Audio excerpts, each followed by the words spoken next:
Okay, so we left off having just put in our basic shadows on our composition. So now we're going to really start to begin to add the details. So if I look at my reference image, this was a very old, I believe it's like a goblet, some sort of vessel, so it does have a lot of scratches on it. I'm going to ignore those for right now. And what I'm going to focus on is this shaded area right here, getting in these lines right here, and really defining my shadows from my highlights. So for this step, you're going to still need some vine charcoal, but you might also need your charcoal pencils. If you're using those, then you'll need a pencil sharpener. You will absolutely need your beautiful kneaded eraser, and you might also need some tissues, Kleenex, anything to rub on the paper to smooth it out a little bit more. So I am going to be lightening up some of my highlighted areas first. So I'm going to look, and it's at the bottom. I also have a lighter area. This area right here on the left, and then goes up, and it also goes up into the stem.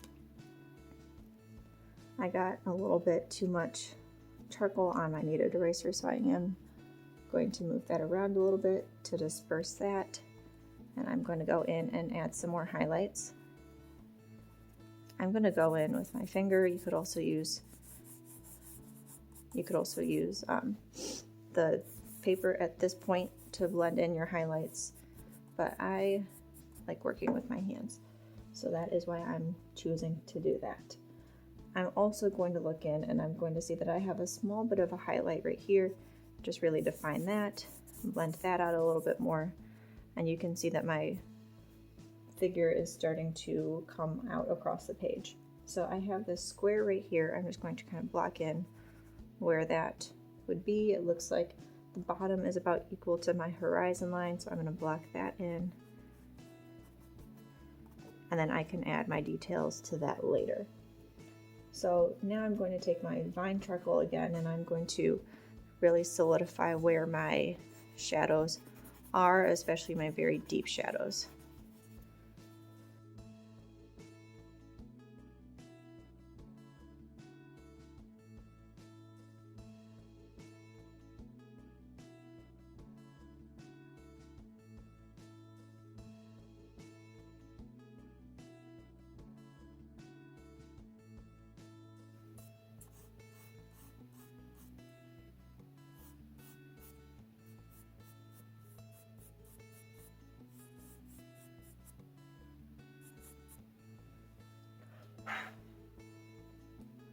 Okay, so it looks like my shadows, my darkest shadows, are blacked in at this point,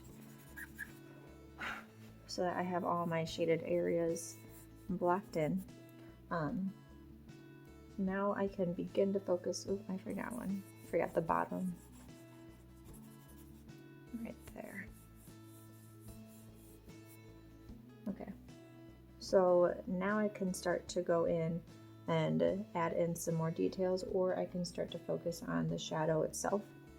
I'm going to choose to do the shadow. It's really up to you at this point what you do in regards of your object. So I'm going to shade in my area over here.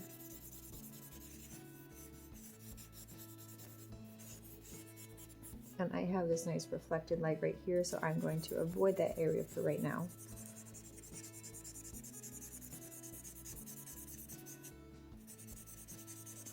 The beginning stages of charcoal are really nice because you don't need to be as precise as you think you need to be. Charcoal is very forgiving.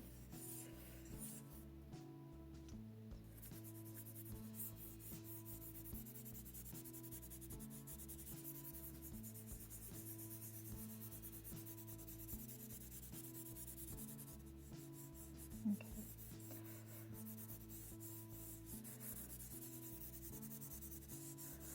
So what I'm doing now is I'm blurring out all of my lines. And that's because if you look at a shadow, it rarely has a very harsh outline to it. It is more airy because it's just a reflection of light.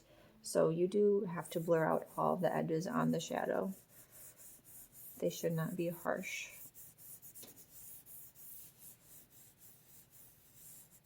Okay. So now I'm to the point where my shadows are a little bit deeper. I have a slight bit of detail, like I have the rim blocked in, that area. This line is starting to get defined, and I also have the square that it's in the center of my page, and I've also darkened up my shadows. So after this point, I'm really going to go in and start to develop those details, highlights, lowlights a lot more. That will be in the next video.